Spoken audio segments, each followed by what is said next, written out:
there, friends. Nibs again. Wanted to get out and do a little shooting this morning. Trying to get some couple of videos in before the weather turned too bad, but it's getting here quick. So we got a cold front moving in. We have had some unusual weather for February. It's been above freezing. Yesterday actually hit 51 degrees. But I wanted to get out and do a couple of videos for you guys this morning.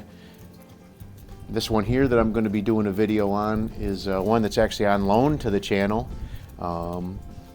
It's a pretty cool pellet rifle. This one is a Crosman model 400. I do have a couple of Crosman 180s I'm still working on and getting the bugs worked out on those, and we'll be bringing those ones out as well. And they are like the little brother to this guy here. But as far as I can tell, this one is in really good working condition. I do have it charged up. It can take 2 CO2 cylinders, but I did read online that you could use just one live one and then put a dead one in after that one, and it would be fine. You just wouldn't get as many shots before you needed to reload it. So didn't plan on being out here that long, so I figured I'd give it a try with the one dead cylinder. So the way that works is so when you unscrew this cap up here,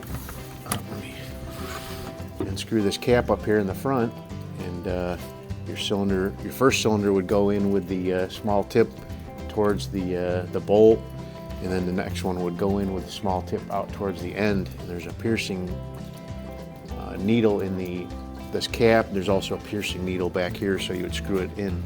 And if you were doing a single cylinder, you just do the live one first, and then the dead one second. I did shoot a few shots out of this at home already, and it seems to shoot really nice. Because of the wind, I was going to try shooting out at 25 yards, but because of this wind, I really plan on just doing 10 yards for today, and I'll try another day to stretch it out a little bit when there isn't so much wind out here. But I got these Premier 14.3 grain. This is a 22 caliber, pretty cool. It seems like a lot of the older Crosmans were all 22 caliber. All the ones that I'm finding are.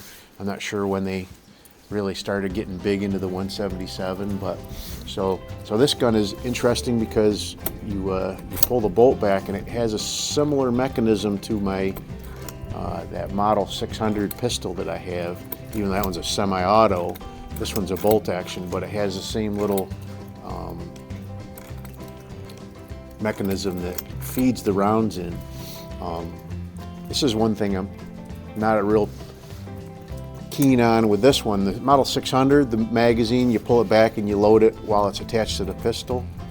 This one, you have to pull this little magazine rod off, so this would be something that could really get lost pretty easily, I would think. Although it is retained pretty well in there. So it has a little spring-loaded magazine follower here. And you pull that back and lock it back, and then you load in, I think, up to 10. I'll see how it goes here, but I think it holds 10.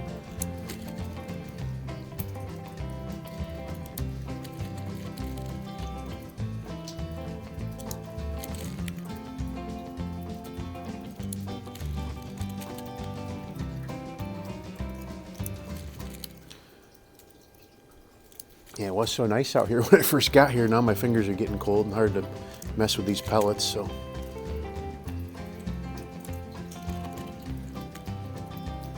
I do have a camera out here running at the 10-yard line with the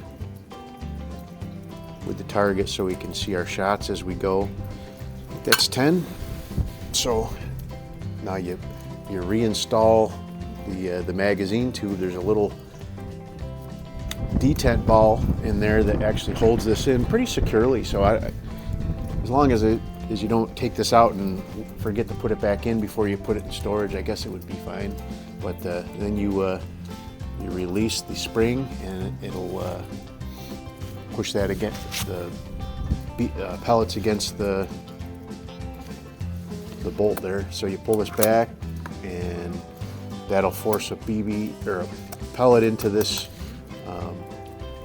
feeder mechanism, and then you close the bolt, and then just like the Model 150 pistol and the 180s that I have, you have to pull back and cock here, and that pulls back the hammer. Now the hammer will fall and hit the gas valve and let the CO2 come out. So let's see what we can do here.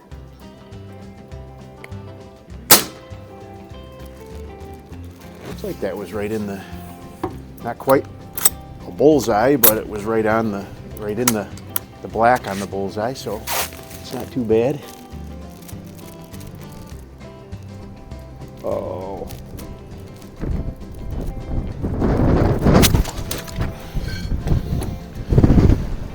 Sorry about that, folks. We're having some weather difficulties.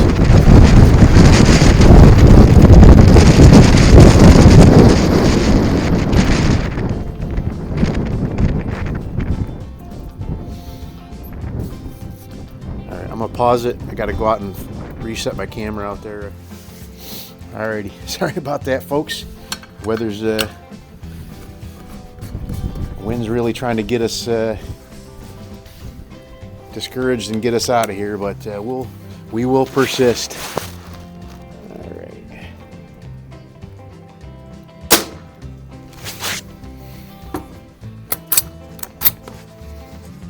Didn't see where that one hit, but we will.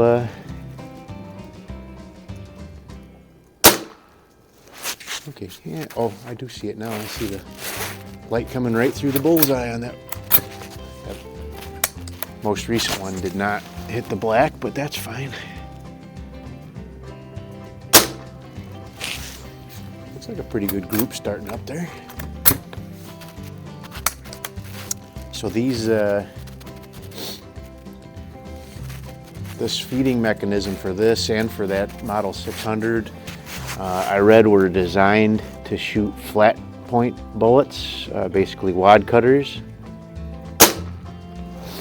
I do not have any wad cutters, so using these hollow points, they're pretty close to a wad cutter type of design. So they're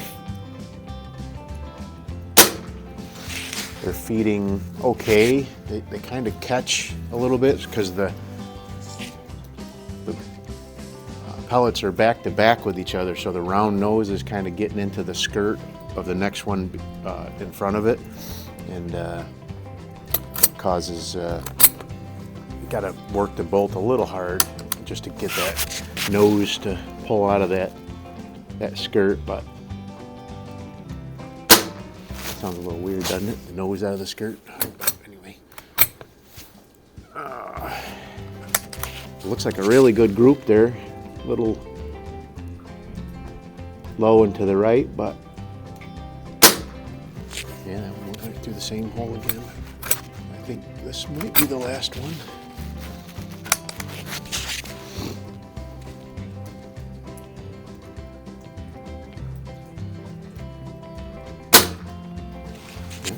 Yeah, they all, pretty much all went through the same hole there. Oh, nope, got one more. You can watch this. There's a little tip on this magazine follower. You can watch that until it gets all the way to the end there. So this is the last one.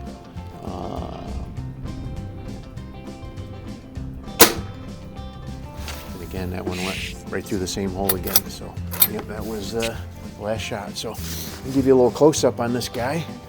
So again, this is a Crosman Model 400. Very cool gun. These were made in the, I believe this was made in the early 50s. This is the same generation as the earlier 180 that I have, and that was made in the early 50s, I believe. So it's pretty cool. You see the group there. I mean, it's just one big ragged hole, pretty much. For most of those pellets, so it's pretty darn accurate. Definitely want to try this one, stretch it out to a little bit farther, 20-25 yards down the road. But we'll go ahead and wrap it up. My fingers are getting numb, and Hope you enjoyed the video. Like, share, and subscribe, and we'll see you next time.